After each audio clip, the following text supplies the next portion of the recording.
Support for this episode comes from Modern Football Technology. Modern Football Technology provides real-time opponent tendencies and self-scout while eliminating manual data entry into Huddle, DV Sport, and Exos.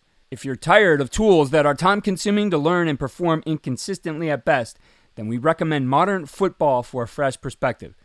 Schedule a demo today at teammofo.com to see a battle-tested tool that's proven to perform and deliver value. Mention Coach and Coordinator Podcast or use the coupon code CC10 to receive 10% off your first year. And listen to our recent episode featuring Folsom High School defensive coordinator Jordan Ersick to learn more about how the 2023 California State Champion uses modern football to dominate their opponents.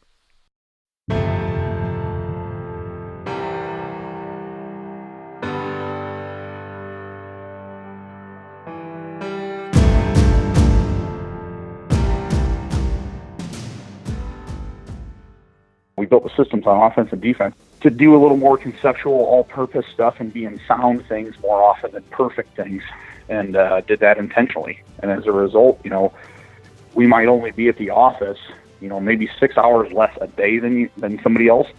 But boy, I bet you I'll challenge anybody that we were getting the same amount or more work done, and the quality of our work and morale was higher. And I think that was reflected by our players having fun at practice and in games and our coaching staff, and it was a very positive environment to be around, and it was just doing it not necessarily different. That wasn't the goal, obviously, but like doing it in a way that was the right fit and in the best interest of what we were trying to get accomplished.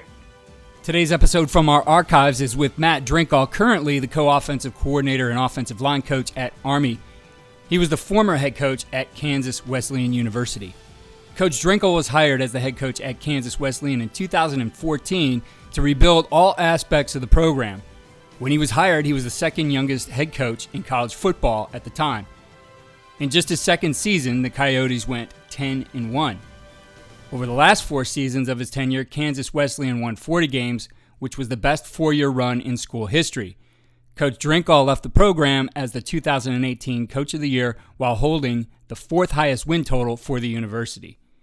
In his final season as head coach, the 2018 Coyotes posted the best season in school and conference history. Kansas Wesleyan won its first conference championship since 2002 after posting a 10-0 overall record to advance to the semifinals of the national playoffs, finishing the season at a 13-1 record while shattering school conference and NAIA records in the process.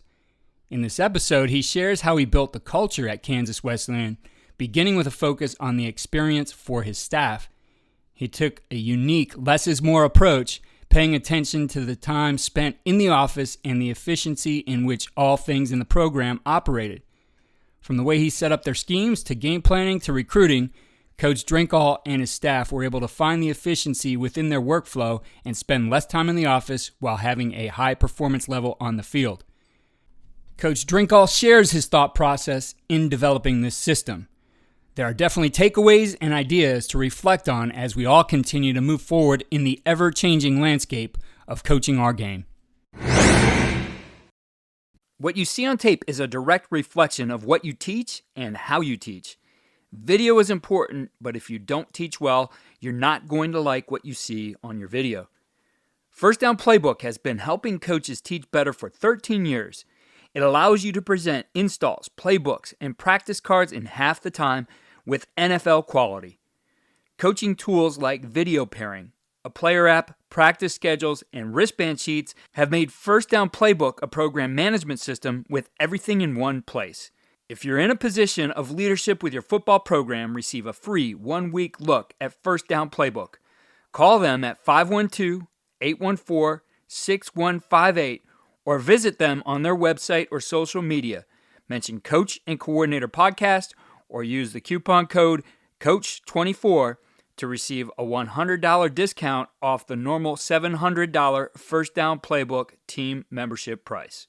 Links and the phone number are in the show notes. Welcome to the Coaching Coordinator Podcast. I'm joined today by now the offensive assistant at Army, used to be the head football coach at Kansas Wesleyan, and a guest on this show before, Matt Drinkall. Matt, it's great to catch up with you. Keith, thank you so much for having me, man. Officially, congratulations on the new job at Army. I'm sure presents some changes, but in talking to you, I think you're really excited about the opportunity as well. Yeah, it was a no-brainer, having a chance to. I knew kind of strategically my plan was going to be to move up in level but down in title. And I was really fortunate that 2 years ago when I spoke at the AFCA convention, it was a really big room with a couple hundred people in it, and one of the guys that was in there watching, who hung out afterwards to visit with me, was Coach Munkin. I'd never met him before. He just happened to come into the presentation, and we went to his hotel later that night in the lobby and talked a little football, and then had a chance to get out and visit West Point last spring for the first time in my career, and then stayed in touch during the year and was able to join up with these guys here to an already rolling great situation. Just, for the people who don't know, just West Point is just this isn't necessarily like a sales pitch. I mean, it's an incredible place with like the best people.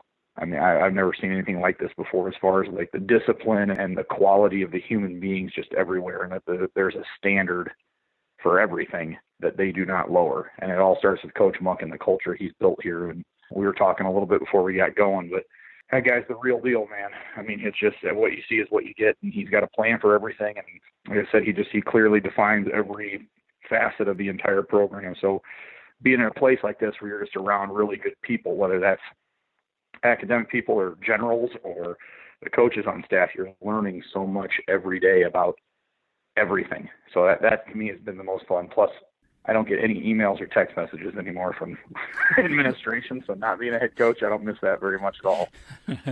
Right. Well, that is part of that. Being the head coach, you got to deal with that side of it as well.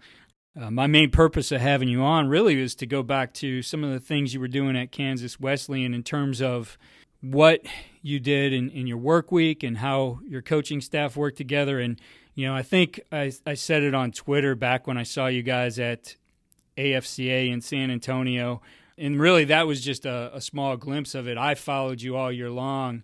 We're friends on Facebook. So to see all the different things you guys were doing, I said in my tweet something like, this staff has the most fun in America. Like, literally, I think you guys did. It was incredible just to see the camaraderie, to see you guys out there having fun. And on top of it, you were having a lot of success. But, there's and I think this appeared in some of your presentation at AFCA that ended up on Football Scoop, but there's a lot of outside-the-box thinking in the way you've put things together and the way you structured things for your staff. Yeah, it's I'm trying to figure out a place to start. I guess it's extremely unique, and it was a cognitive choice that I made and a big part of my strategic attack to get us to the point where we wanted to be. So I guess if you want to start with this is that, I think one of the words that gets thrown out all the time in football right now is culture. Mm-hmm. And I don't think a lot of people define what that is or how you get there. So to me I want everyone in my program when I was a head coach, I want everyone to have a great experience. Okay. You can't win all your games. Okay. That if you only define success as wins and losses, I think that's terrible. I think it's a really bad plan. Okay. And I'll use baseball. You could have a pitcher throw like a 21 strikeout game and give up 1 earned run and lose. Mm-hmm. And you could have another pitcher, give up 9 runs and get pulled in the, 4th, 5th inning and then get the win. So to me, if you define it only as winning and losing, you're in for a long ride because there's a lot of variables that go into that now, more than ever. So I want everyone to have a great experience. Well, if they're going to have a great experience, that's defined by the culture. The culture is defined by behaviors. Okay, so it feeds that way. And however your people behave, coaches, players, support staff, that is the culture you're going to have is based on behavior. Whatever that culture is defines your experience. So I think if you are really aware of that, that gives you a big advantage or leg up as far as planning goes. So one of the other things I did was when you coach at smaller levels, and it's probably a lot like this everywhere. You can't pay your staff as much as you want them to. Everybody wants to be compensated for good work. And I think you have to use the term compensation as opposed to pay. Okay. Right. So when you're at a smaller school, those slots are just budgeted in as, into an Excel workbook in the budget in the business office somewhere. I could try to hire Urban Meyer as an assistant at Kansas Wesleyan. That dude's going to make $40,000 if he's my number 2 guy. That's it. That's what he's going to get paid. If you look at it then, what are other ways I can compensate my staff to make sure that I have quality people? I saw it as a head coach as 2 ways: work environment and time. I can compensate them that way. That is something I can control to make them feel valued, so I can retain good coaches that are happy to be there. And I think that's a big deal. So as a result of that, those guys will trust you more. They'll be more happy. They'll be more motivated. And I want to have a great, incredible working environment, because I believe then, if you go into that behavior thing I was talking about, if my coaches are super happy all the time at work, and they're energetic and they're enthusiastic, and when they go out to the bar on a weekend, or they take their wives out to lunch or dinner and somebody talks to them, every conversation they're having is positive. It's genuine. It's sincere. When they talk to players, when they talk to somebody in the academic department or the athletic training staff, it's all positive. It's genuine. It's upbeat. I think that it carries a lot of weight, because then that bleeds in everywhere to help pull the alignment in the same direction. So I think a lot of places that struggle, and don't get me wrong, it was every day was a struggle at Kansas Wesleyan, in the sense of total institutional alignment, making sure everybody's on the exact same page. And at the same time, like coaches and the administration probably will never all the way be on the same page, because they're going to want you to recruit, everybody as a 30 ACT and 4.0 student, and try to get them to pay more money than they should. And you want the best players that are the best fit and paying nothing. So there's a disconnect there. So I think, but those little things that can leak into the program, I see them like the grout on a brick wall. You have all the bricks and all the pieces, but those are worthless unless there's something holding it all together. An underlying thing that gets no credit. I heard Mike Leach say a long time ago, what's the most important part of a car? And he lets everybody name it. And he says lug nuts, because the whole thing can't go without lug nuts. Every little thing matters, was, I guess, the point of his talk. So as far as the work environment and time, that was my philosophy, I guess, behind it, was that was going to bleed into every part of the program. Now, I said this when I spoke at the AFCA convention, and everybody just went dead silent, because they either thought I was lazy or an idiot or a liar. So and that I felt like the whole room just immediately, like the air got pulled out of it. During the season, we did not go into the office one single time before 10 a.m. We did not stay one single time past 6 p.m. I guess 6:30. Practice got over and we got it back in 6:30. So my philosophy behind that was I had two full-time guys. Some of it was by design and some of it was out of necessity. I had really good staff there, really, really good staff. My 2 full-time guys had brand new babies, so both under 1 year old or right at it. So I wanted to do everything I could so that those guys were getting, their wives are supportive of what's going on, and they can spend time with their kids. And I mean, when you're not coaching and making $7 million a year, you know what I mean? Right. So to me, that's a whole different dynamic as far as the support I can provide their home life. So we came in at 10 o'clock every day, and everybody was well rested. Everybody was enthusiastic. Everyone was excited, and it was awesome. We were genuinely excited to be there every single second of every single day. We were happy to see the kids. No one was like not getting any sleep or, getting yelled at home because they're gone all the time, or they're missing certain things and they feel like they're making compromises in their lives. And I always told myself I wanted to become a head coach. And when I became a head coach, I was going to do it my way. And if I failed, I at least went down fighting my kind of fight. I don't, obviously you adjust it everywhere you go, but that was a humongous deal to me. So I always thought about it like, how are you going to get more work done It's like if you go into a gym and you work out, if you're benching 300 pounds for 5 reps, is that more or less work than somebody who's benching 150 pounds for twice the reps? It's the same kind of work. It's just you go about it different ways. So, I've heard stories of people that, they're not allowed to leave until the head coach leaves, and they're staying there till midnight every night. I don't need to do that. I built the systems, we built the systems on offense and defense to do a little more conceptual, all-purpose stuff and be in sound things more often than perfect things, and did that intentionally. And as a result, we might only be at the office, maybe 6 hours less a day than somebody else. But boy, I bet you I'll challenge anybody that we were getting the same amount or more work done, and the quality of our work and morale was higher.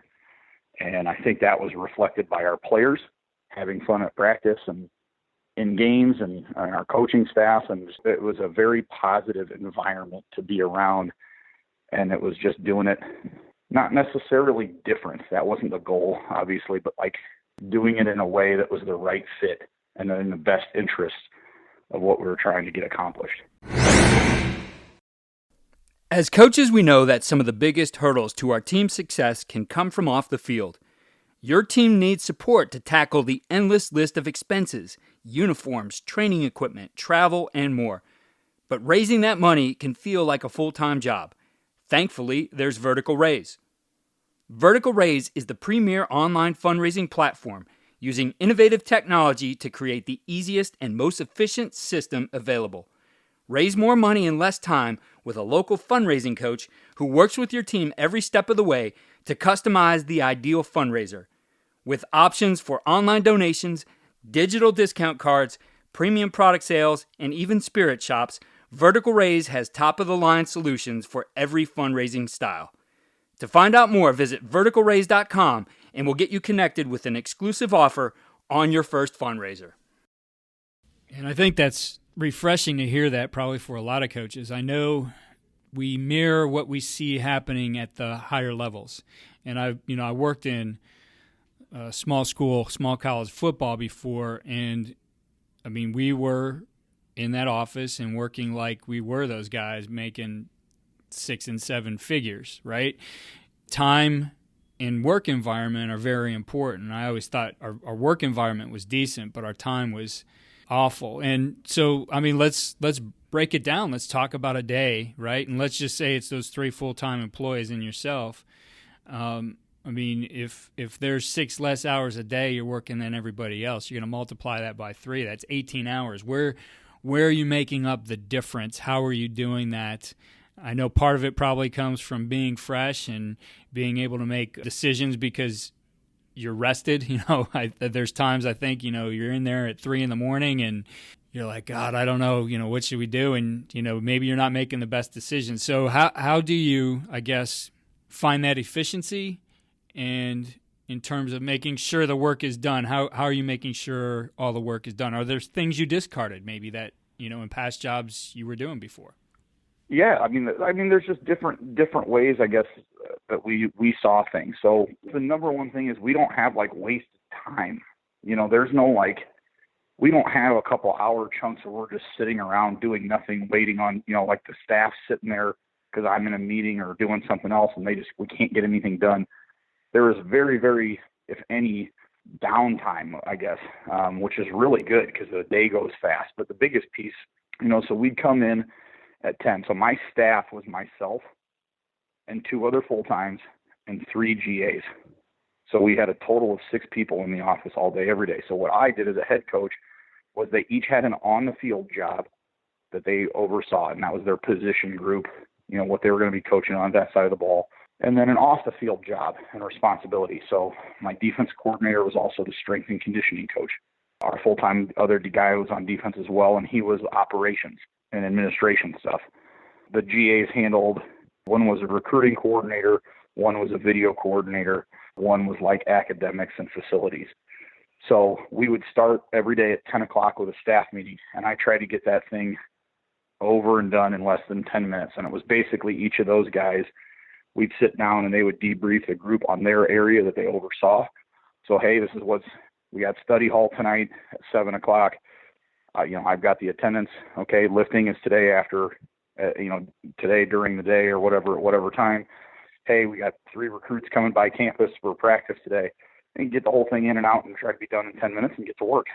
And then from there, like I said, just during the season, we had a very different approach.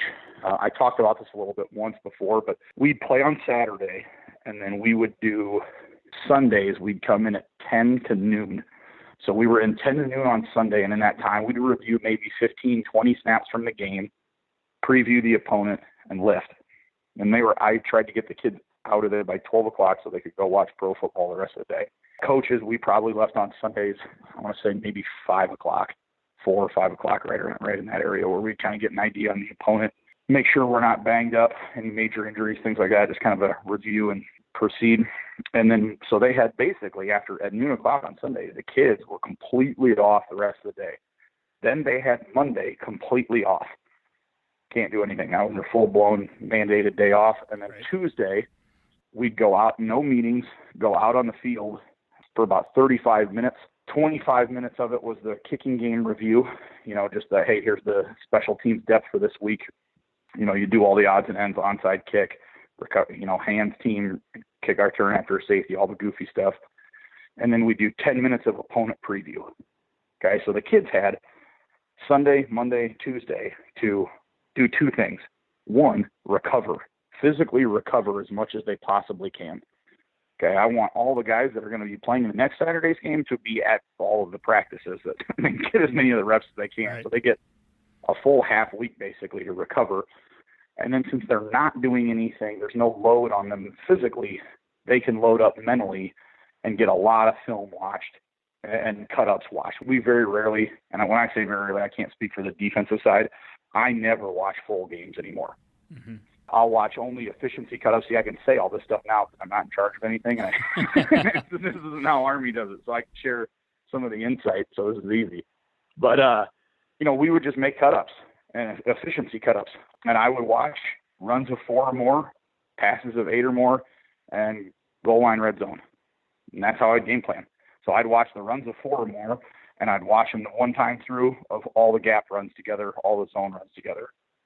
I'd watch all the 3x1s together, all the 2x2s together, and I have a pretty good plan. This is how they're going to line up. And then you got a pretty good plan of this is what they're really good at stopping or this is what they're not very good at defending. And we would only break down 3 games, and unless it was a non-common opponent, like somebody was under center running triple all the time or something like that, we wouldn't even break that one down.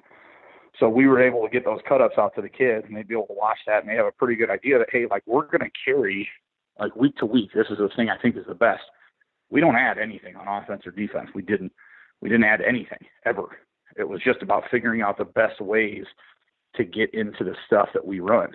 So we're gonna run our power play. We're gonna run our counter tray. We're gonna run our inside zone play. We're gonna run power read. We're gonna run those every single week. I don't care who we're playing. It was about figuring out the best ways for our personnel or formations to find 3 or 4 of those calls each game and go from there. So I think that there's the way we mentally approached it is a big deal. So that kind of takes you through the week. We go full pads on Wednesday, shells on Thursday, and we would go shells on Friday for about an hour at full game speed. So Fast Fridays took that from Coach Frost and out in Nebraska. Really, really liked that. Thought that did a way better job of preparing us. So the whole week was basically a crescendo that was building up to the game as opposed to, a roller coaster of intensity and durations and things like that. And then get ready to go. A couple other things. I read a really good book, did different for the first time this year. I read a great book called The Starbucks Experience, which is basically the story of why Starbucks went from one corner coffee shop in Seattle to on every single corner in every town in America. It was basically the whole gist of it's giving away ownership. If you can get investment to the people that are participating in it, you'll get better buy-in.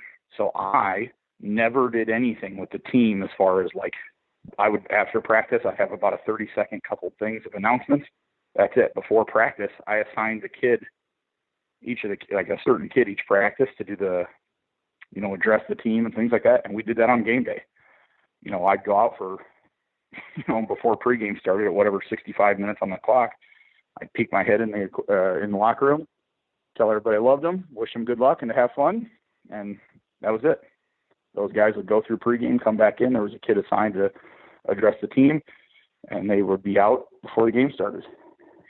With 10 minutes to go, go out there, do the anthem, play. And I think that was awesome. Those guys know way better about what's going on. I mean, I'm getting older. I understand young people less and less every day, every second of every day. I understand old people less and less. I basically am losing it. So I figure what's the point? Let those guys who know better do better. So, and that was really great for us because that is not a strength of mine, getting those guys, amped up and fired up or whatever. All those things I think factored in and were really good. So we'd meet, go out, practice get over, everybody go home. That was it. Start up the next day. And it's actually pretty crazy. Like Coach Monken, that's his big thing here that everybody loves working for him is he gives you a lot of time off. Practice gets over, you're gone.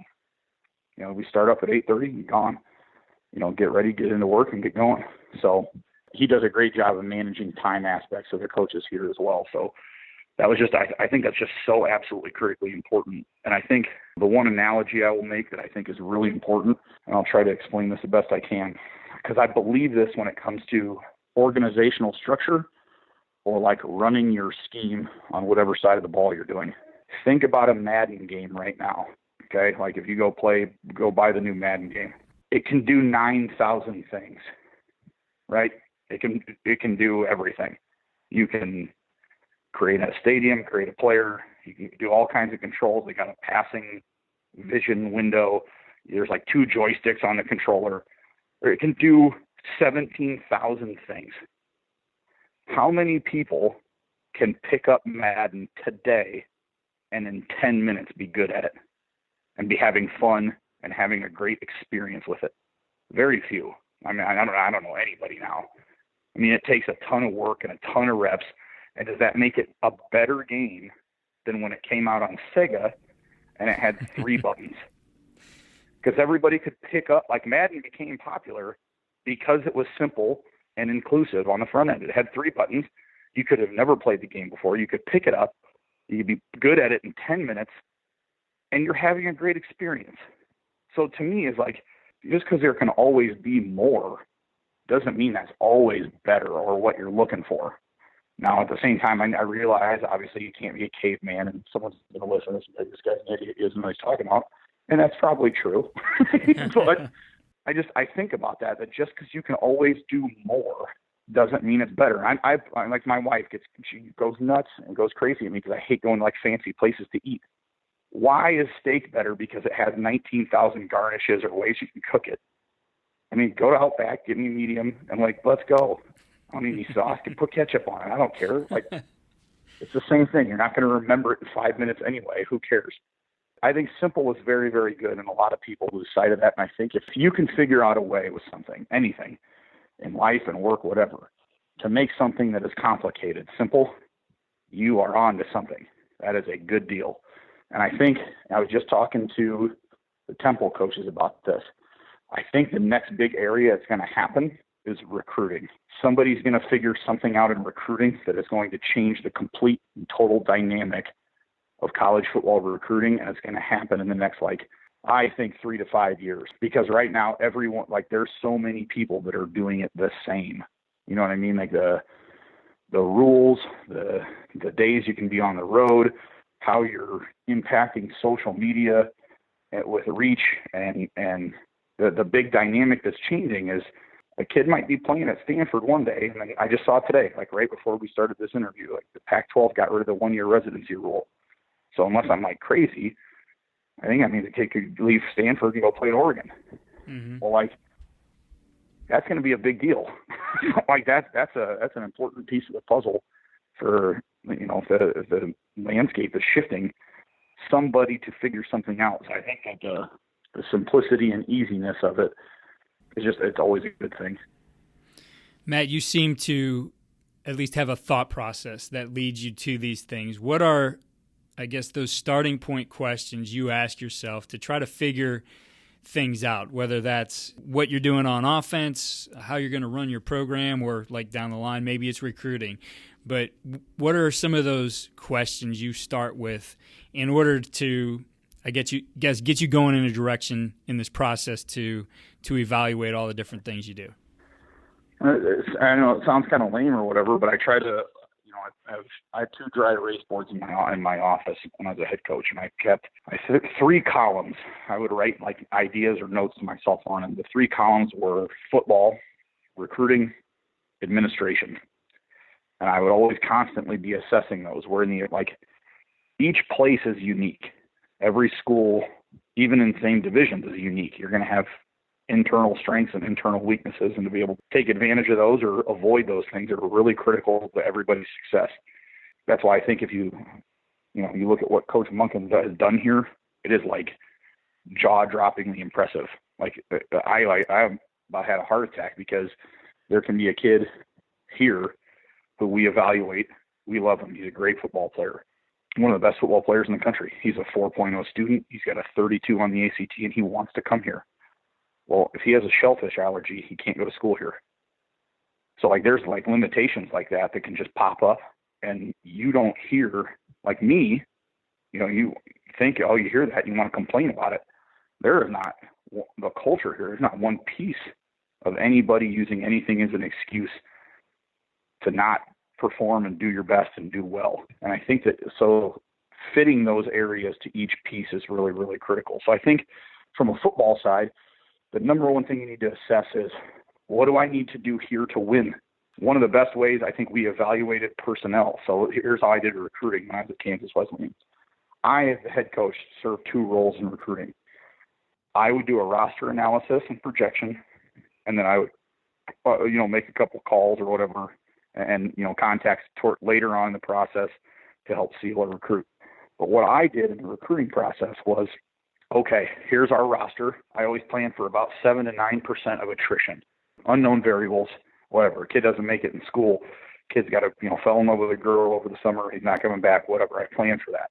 You do a roster assessment and you give out, I'm going to use this term, even though it's probably not the right word, but like a quota to each of the coaches. Like, hey, these are your number expectations. I need you to sign, we need to sign this many elite guys at this position. We need to sign depth guys at these positions. Each of you, here's what you got to get done, and go. And by this date, we need to have these amount of guys signed. And I didn't bother them. I didn't care if they made 500 phone calls. I didn't care if they made no phone calls. They were using Twitter, however they were doing it. They want to go, go on the road together somewhere. I think that was a big deal. But the number one barometer I used, if you take the last 3-5 years in your conference or your league, who are the 3 best teams?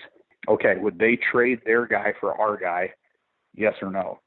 If the answer is no, we got to get better at that spot. You might, and that's hard to do. And that a lot, as a head coach, I was able to do that easier because you're not quite as connected to each of the guys. A linebacker is going to love all of his linebackers no matter what. Right. He'll get, goggles on that don't allow him to see quite as clear as he needs to because the kid might work really hard, but he might not be good enough either. So I think that's the number one thing is who you have to go through. Like the Big Ten, it's a totally different league from half to half, and who you have to beat and who you have to go through and who you have to build your teams to defend and attack is a totally different deal. So I think from a football standpoint, that's the number one piece. I think it's different if you coach football in New York than Southern California. The geographical assets you're going to be able to have versus the weather you're going to play in, the conference, the style of football. So I think being able to assess those things is really critical. Same thing in recruiting. And obviously with that same boat, I mentioned on this before, we didn't dress up when we went on the road recruiting on purpose, ever, because I wanted to sit down with those guys and be relatable to those kids. And, I said that that was kind of our approach or whatever. Then you see, like Scott Frost, I'll use him as an example. He's doing official visits and he's got on a, ball cap and jeans and he just a regular dude. And I think that guys, kids buy into that, and that's good.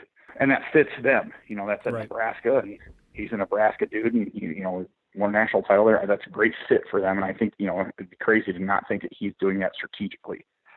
So really, I think out of all the stuff we did, I think the only thing I was actually any good at was being able to take 2 steps back always at any point in time and assess what we're doing and why we're doing it. I'm a big believer in that, offensively. I can tell you right now, in my old power spread offense, I had 2 sprint out pass concepts. Now, I had a lot of ways to window dress it and get there, but I had two. And the reason I had two was because every year I call that 4.8 times a game. So I'm going to, if I'm lucky, run each one of those plays twice in a game, if I'm lucky. You know, screens, I carried one screen because I called screens in games 1.8 times a game. I don't need 15 of them. I don't need to change those week to week. I don't need to do that because I can't justify to my assistants or the players, why am I calling a million things when, you know, why are we carrying a million things when I'm only going to call it once, maybe twice in a game? Right. Now, if you're going to run power 500 times a game like we did, you better have a bunch of ways to disguise that and masquerade it and do things like that. So it sounds corny too, but I do have a one-page sheet that I print out at the beginning of every week. It's kind of like an outline, not a mission statement, but just like an offensive outline to make sure I'm staying on course. You know, you can evaluate the last week's practice, the last game. Hey, are we doing these things? Are we the most physically tough team? Did we run the ball effectively and efficiently? Were we avoiding negative plays and turnovers? And you have to be able to answer some of those. And it's hard because sometimes the answer is no. And you go, God dang, I probably didn't emphasize this right or get these drills set up to simulate what's going to happen in the game correct. And you have to be able to say, take a hard look in the mirror and say, I got to do a better job and get these guys prepared. It's one of those deals, you know, like that old leadership saying that when things are going bad, look in the mirror. And when things are going good, look out the window. You know, assess, instead of bitching and moaning and complaining and pointing the finger, figure out what you can do better to make things right. When things are going really good, appreciate all of the people and all of the moving parts that make it so that's possible, because it's way more than, you know, a handful of people. It takes everybody. Well, Matt, I really appreciate you digging into this and sharing your thought process. We saw the results this past season, as I said, not just on the scoreboard, but being able to watch you personally, the stuff you're posting, what's going on in your life, the fun you guys are having. And I think there's a lot to learn from it. So I appreciate you taking the time and sharing a little bit about what's going on with Army and running the football, as well as all the things you did at Kansas Wesleyan to free up some time for your coaches and to have a positive work environment. No, I appreciate the time. Thank you very much. It's been a fun experience. Hopefully I don't get fired here very soon, and we can keep I can contribute, do my little part to make this thing keep doing what it's been doing. And you are a good follow on Twitter. I know before it was a lot of recruiting. Now you kind of share some ideas. I'm seeing more and more of those ideas, and one idea dressed up a million different ways. I think you do that once or twice a week, but appreciate you sharing that. Yeah. Give your Twitter handle to our listeners.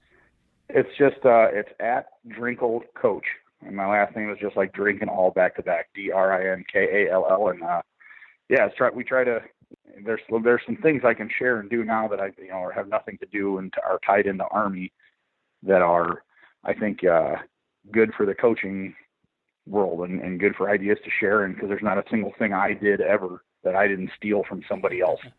So I think the more guys that share ideas and get you to think, and you might love some stuff and you might not like it, but just getting the ball rolling and people thinking and doing stuff, and I think that's good. And it's so easy to get in. I think that's the best part about the game of football right now is information is 10 times more accessible now than it's ever been. And I think that's awesome because there are so many smart, good coaches everywhere. I mean, at all levels, from high school to the NFL, and there's bright, brilliant people everywhere. So you can pull from anybody anytime. Absolutely. Well, again, Matt, thank you for your time, and good luck to you and the Knights in 2019. Hey, thank you much. Here are our winning edge takeaways and ideas for implementation. 1, focus on the experience you want to create. As Coach Drinkall points out, it's not based on wins. Reverse engineer what you want your players, staff, support personnel, and parents and families to walk away from the experience feeling. You can create a positive, memorable, and impactful experience as a coach. 10 years from now, what would you want a player to say about the time he spent with you? What would you want his parents to say about the impact you had on their son? To create that, then, focus on the behaviors of both you and your players and coach every detail of those behaviors. Every coach can do this, even if it's within your own position group. This is the way to be a transformational coach. 2, Coach Drinkall took the approach that he would do it his way. We all have some of that ability regardless of position or title. Ultimately, you are accountable for the results. How you get it done can be uniquely you. Do things that are unique if you feel they fit you. You will learn to refine your ideas and adapt them to your situation. This may require more thought and planning, but in the long run, it's better than a copy-paste approach that lacks thinking behind it. Like Coach Drinkall, have questions that you constantly ask yourself that form the way you do things. 3. Be obsessed with finding efficiency. Coach Drinkall did this in every aspect of the program. He then empowered his staff and players to work within an efficient framework. Everyone was mentally and physically fresh on game day because they did not get exhausted with unnecessary minutia or burden their minds with insignificant details. Only the most important things were part of their thought process and workflow. I have a resource to help you be more efficient in scripting practices and looking at how you game plan. I'll share that one in the show notes. Connect with Coach Drinkall on Twitter at DrinkallCoach. Be sure to go to coachingcoordinator.com for enhanced show notes with links to related episodes, resources like Coach Drinkall's presentations on his power spread offense, which I highly recommend. In addition, we have articles and our winning edge takeaways detailed in text. Also sign up for our free weekly tip sheet, which highlights the best ideas from the previous week, trending episodes, and featured resources. Follow me on Twitter at Coach K. Grabowski.